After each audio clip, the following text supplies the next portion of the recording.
तो हमारा next topic जो है वो है थर्मल इक्विलिब्रियम डायग्राम और फेज डायग्राम। तो थर्मल इक्विलिब्रियम डायग्राम को हम फेज डायग्राम इसलिए बोलते हैं क्योंकि ये डायग्राम हमें किसी भी एलॉय या मेटल के फेज के बारे में बताता है कि किस समय वो सॉलिड या किस समय वो लिक्विड होगा। जैसे कि हम इस डायग्राम को यहाँ देख सकते हैं। ये जो डायग्राम है आपका, देखिए मैं आपको कंपोजिशन बताता हूँ। आपको यहाँ दिखाई दे रहा होगा इस डायग्राम में यहाँ 0 to 100 लाइन है और ऊपर 100 to 0 है। इस चीज़ का मतलब क्या है?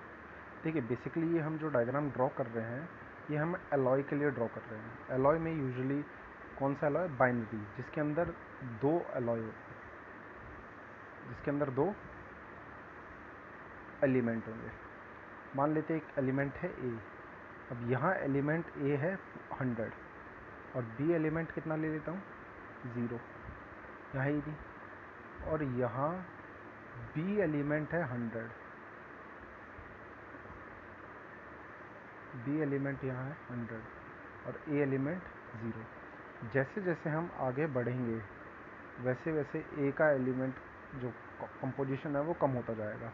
90, 80, 60, 40, 20। एक सेकेंड, इसको हम ऐसे लिख लेते हैं। ए को 0 कर दिया और बी को 100, 60, 50, 40, 30, 20 और फाइनली 10। और जो हम दूसरी बात कर रहे हैं बी के कंपोजिशन की, ये 0 है, 10, 20, 30 ऐसे करके वैल्यू बढ़ती जाएगी। तो वहाँ जो हमें ग्राफ में शो कर रखा है वहाँ में एलॉय दिया हुआ है जो कि कम्बिनेशन ऑफ 2 एलिमेंट होता है। तो नीचे हमारा मान लेते हैं एक ए एलिमेंट को लिखा हुआ है जो 0 से 100 तक जा रहा है, ऊपर 100 से 0 तक। ठीक है, तो ये कम्बिनेशन है इसीलिए प्रोपोर्शन में ऐसे लिखा हुआ है। सो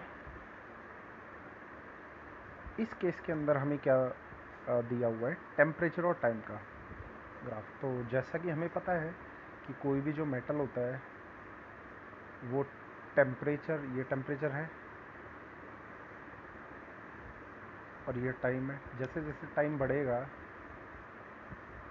टेम्परेचर घटेगा, तो इसीलिए यही ग्राफ है।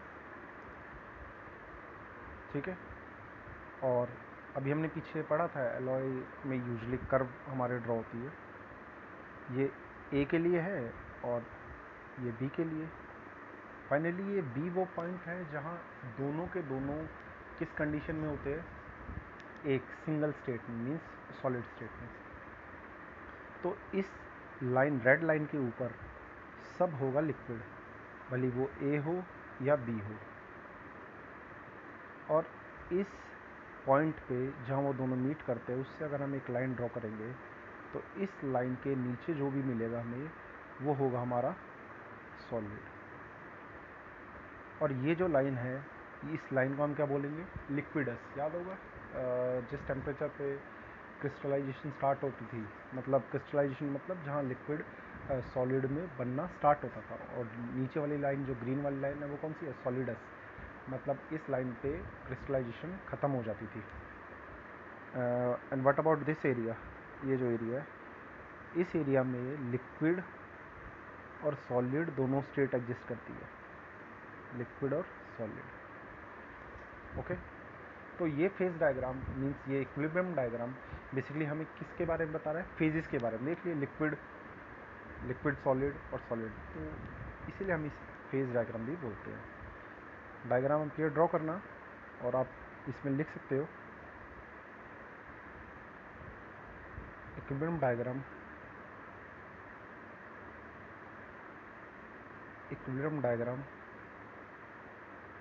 is used to determine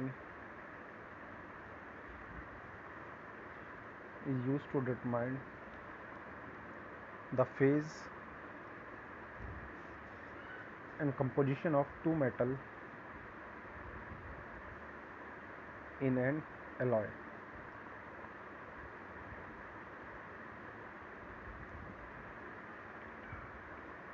It is observed that above ACB curve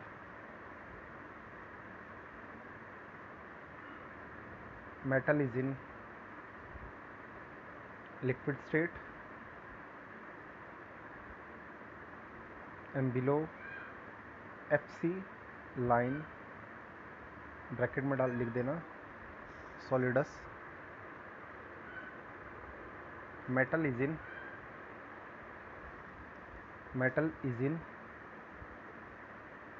solid state and between liquidus and solidus line metals are in both solid and liquid phase.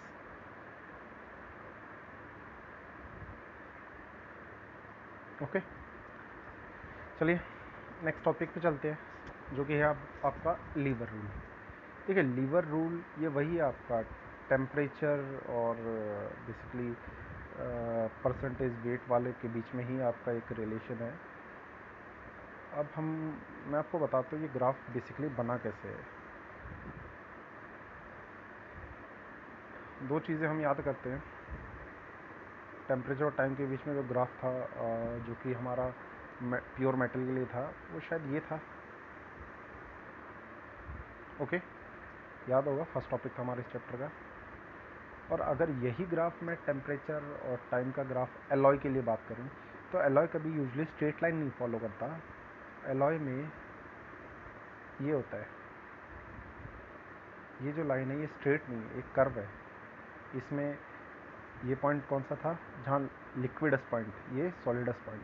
इसमें लिक्विडस पॉइंट और solids point का जो temperature है वो same रहता है, जबकि alloy में लिक्विडस पॉइंट और सॉलिडस पॉइंट का टेम्परेचर अलग अलग है। देख सकते हैं, ये देखिए। ओके सो वो जो ग्राफ जो बनाया गया है वो बनाया कैसे है, सेम वही। यहाँ भी इन्होंने दो कॉम्बिनेशन लिया हुआ है, मेटल ए और बी। मान लेते हैं मेटल ए 100, 90, 80 और ऐसे करके मेटल वहाँ जाके फाइनली ज़ीरो हो गया। ये मेटल ए है। अब ऑब्वियस हम दो मेटल्स को मिला रहे हैं, कंपोजिशन हमें नहीं पता कि कितनी कंपोजिशन हो सकती है, तो वहाँ से दूसरे मेटल को बढ़ाता हूँ। जहाँ ए मेटल 0 था तो वहाँ बी मेटल 100 होगा, या 80 पे 20, 90 पे 10, 100 पे 0। ठीक है, तो अगर मैं 100 की बात करता हूँ तो 100 पे मेटल बेसिकली क्या होगा, प्योर मेटल, एलॉय नहीं होगा। 100 और 0% पे सिर्फ एक ही मेटल है। ठीक है, कम्बिनेशन तो किया ही नहीं हमने, तो वहाँ सिर्फ मेटल है। और मेटल की कंडीशन अगर आपको याद हो तो मेटल के लिए ग्राफ ये होता था 90-10 में। 90-10 में अगर हम बात करें तो हमारा जो एलॉय हो गया, क्योंकि कम्बिनेशन ऑफ टू एलिमेंट है, तो एलॉय का कूलिंग कर्व जो बताया था वो हमने कैसे किया, ये। फिर 80-10 भी एलॉय है तो उसका कूलिंग कर्व भी ऐसे ही, जब तक कंपोजिशन 0 ना हो जाए कूलिंग कर्व यही रहेगा। कर्व है। ओके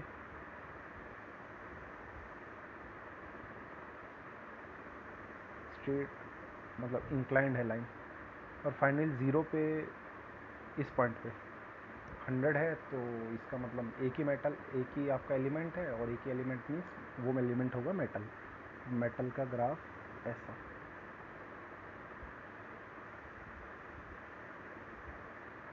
ओके अब अगर मैं पॉइंट्स की बात करें, इसका लिक्विडस और सॉलिडस दोनों एक ही पॉइंट पे एग्जिस्ट करता है। लिक्विडस और सॉलिडस मीन्स जहाँ से लिक्विड और सॉलिड, लिक्विड ने बनना स्टार्ट किया था सॉलिड, और सॉलिड बन चुका था, तो वो पॉइंट हमारा है ये। यहाँ से इसका लिक्विडस ये होगा और सॉलिडस ये पॉइंट होगा। सेकंड का लिक्विडस ये होगा और सॉलिडस यहाँ होगा। फिर लिक्विडस सॉलिडस, लिक्विडस सॉलिडस, और लिक्विडस और सॉलिडस एक ही पॉइंट पे मिल गया। तो फाइनली अगर मैं इसमें इन सभी पॉइंट्स को ज्वाइन करूँ तो लिक्विडस को लिक्विडस से लिक्विडस, लिक्विडस, लिक्विडस और लिक्विडस, और सॉलिडस को ज्वाइन करूँ तो इसका सॉलिडस लिक्विडस सेम ही पॉइंट पे था, तो ये सॉलिडस इसका सॉलिडस, इसका सॉलिडस, इसका सॉलिडस, तो फाइनली हमें ये लाइन मिल जाएगी। मीन्स ऊपर वाली लाइन मिल जाएगी लिक्विडस की और नीचे वाली लाइन मिल जाएगी सॉलिडस की। यही लाइन वहाँ पे देखिए, एक लाइन ऊपर है जो कि लिक्विडस की है और नीचे वाली लाइन है सॉलिडस की। ओके, तो ये ग्राफ ऐसे बनाया गया है वही कूलिंग कर्व के थ्रू। तो अगर मैं इसको ग्राफ को बनाऊं टेम्परेचर और परसेंटेज कंपोजिशन का, तो ये हमारा ग्राफ है ऐसा। अब ये जो ग्राफ है टेम्परेचर और नीचे कंपोजिशन का, इसमें एक रूल यूज़ होता है, lever rule. Basically lever rule हम कौन से एरिया के लिए यूज़ करते हैं? वो एरिया जो लिक्विडस और सॉलिडस के बिल्कुल बीच में है, मीन्स लिक्विड और सॉलिड का। ये हमारे क्या मदद करता है कि उस एक पर्टिकुलर पॉइंट या एक पर्टिकुलर टेम्परेचर पे कितना परसेंट लिक्विड है और कितना परसेंट सॉलिड है, ये बताता है। ठीक है, मान लेते हैं जैसे कि मैं इस पूरे एरिया में हर जगह लिक्विड और सॉलिड होगा, तो इस पॉइंट पे कितना लिक्विड और कितना सॉलिड है, इस पॉइंट पे कितना लिक्विड कितना सॉलिड है, इस पॉइंट पे कितना लिक्विड कितना सॉलिड है, इस पॉइंट पे कितना लिक्विड कितना सॉलिड है। ये हम बनाते हैं किसकी हेल्प से? लीवर रूल की मदद से। लीवर रूल में तरीका क्या होता है? मान लेते हैं मैं इस कंपोजिशन में चाहता हूँ लीवर रूल लगाना। ओके, तो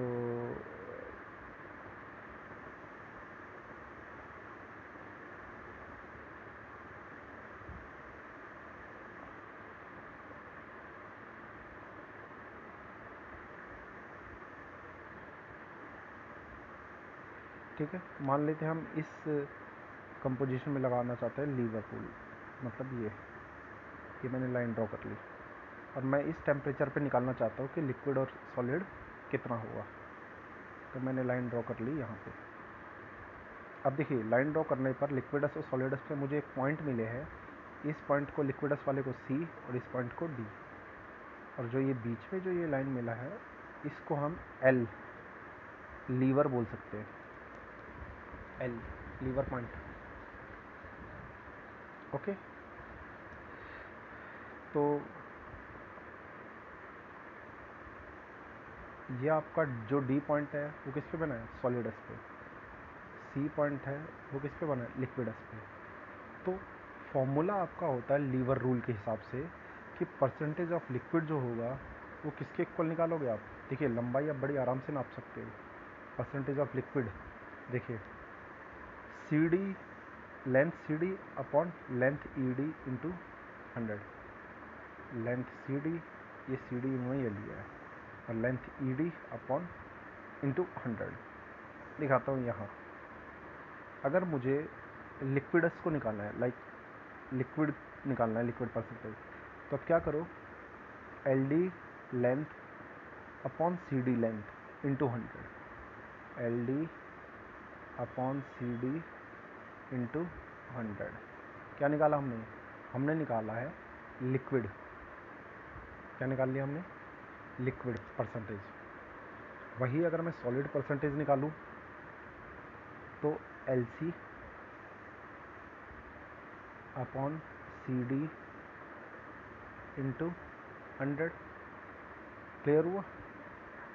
यहाँ एक इम्पॉर्टेंट चीज़ जानना ज़रूरी है। देखो, C था आपका लिक्विड, C पॉइंट मिला था लिक्विडस पे, बट जब आप लिक्विड कंपोजिशन निकाल रहे हो तो लेंथ ले रहे हो वो वाली, अपोजिट वाली। D पॉइंट था सॉलिड, बट जब आप सॉलिड का परसेंटेज कंपोजिशन निकाल रहे हो तो आपने यूज़ किया अपोजिट वाला। तो ये ध्यान रखना, हम लेंथ हमेशा अपोजिट यूज़ करते हैं।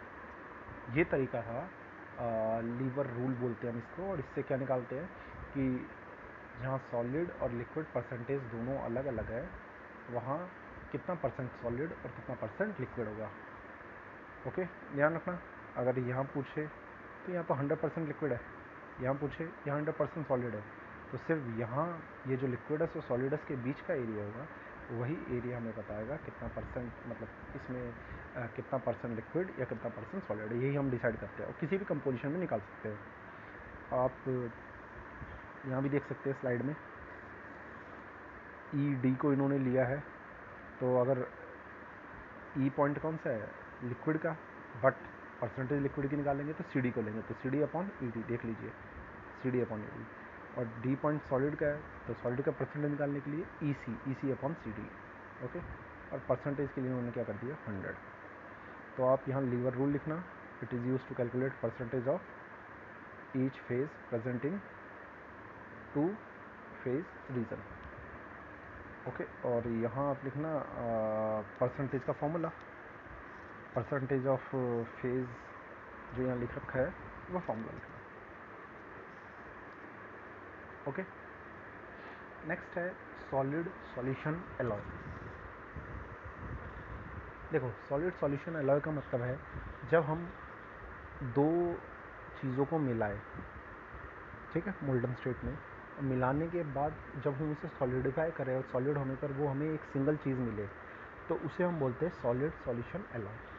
एक एग्जांपल आइसक्रीम का लेते हैं, उसमें बर्फ़ होती है, मीठा मीन्स शुगर होती है, कलरिंग एजेंट होते हैं, ये सब अलग अलग है, 3 अलग अलग चीज़ें हैं। बट जब हम उसे सॉलिडिफाई कर देते हैं तो वो जो हमारा आइसक्रीम है वो क्या हो जाती है, मिक्स होकर हमें एक सिंगल चीज़ मिलती है, तो उसे हम सॉलिड सॉल्यूशन एलॉय, एक तरीके से एलॉय तो हम मेटल के लिए बोलते हैं, बट उस तरीके ही कंडीशन होती है कि जब हम अलग अलग चीज़ों को मिलाएं और जब वो सॉलिड स्टेट में सॉलिडिफाई हो तो वो सिंगल फेज में ही हमें मिले। ओके, सो नेक्स्ट है type of solid solution alloy. Solid solution alloy का टाइप कितना है, 2 है। एक है सब्स्टिट्यूशनल सॉलिड, ठीक है, और एक होता है इंटरस्टिशियल सॉलिड।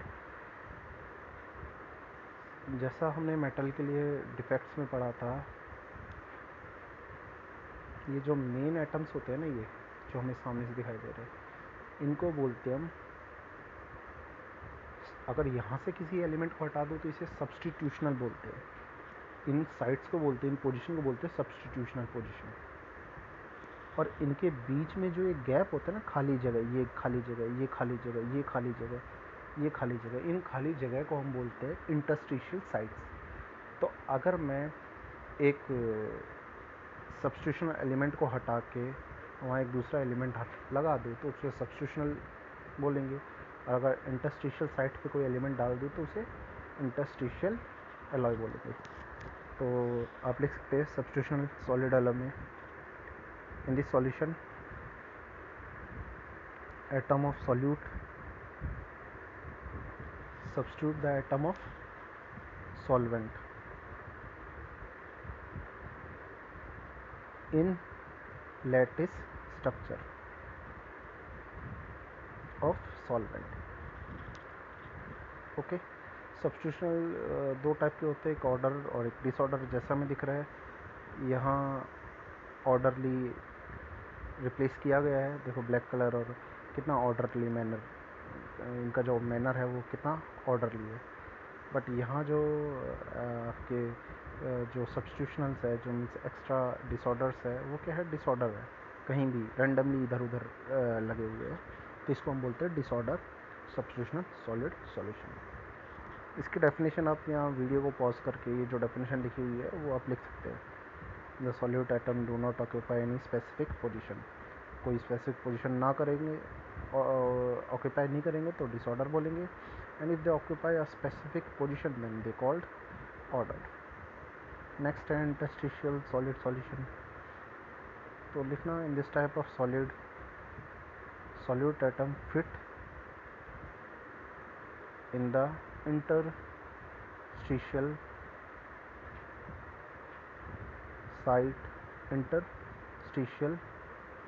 साइट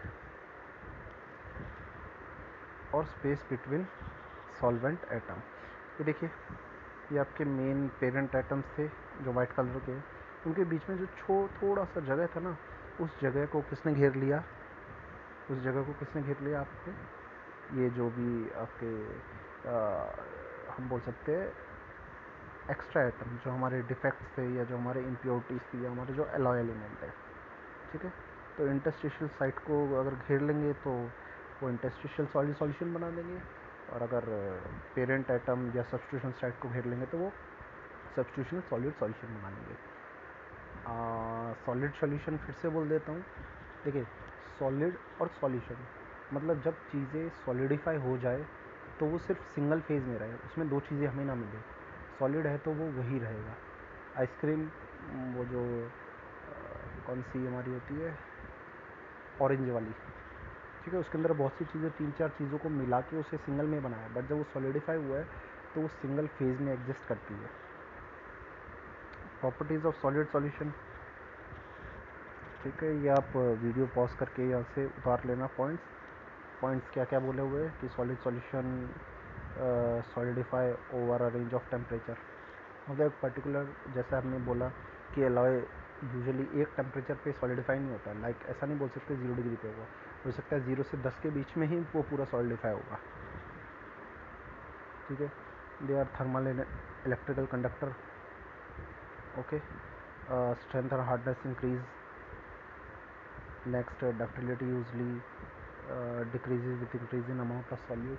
मतलब डक्टिलिटी, क्योंकि अगर हम किसी के अंदर सॉल्यूट मिला देते हैं तो इनके बीच का स्पेस भर जाता है, और जब इनके बीच का स्पेस भर जाता है ना तो ये मॉलिक्यूल्स इधर उधर नहीं हिल सकते, जिसकी वजह से उसके अंदर डक्टिलिटी बढ़ जाती है, ओके। यहाँ हमारा ये चैप्टर कंप्लीट हो गया है। आप इसके नोट्स बनाइए, कंप्लीट करिए, और प्रॉब्लम हो तो प्रॉब्लम पूछिए। चैप्टर था मेटलर्जी, ओके। नेक्स्ट में हम अपना नेक्स्ट चैप्टर स्टार्ट करेंगे।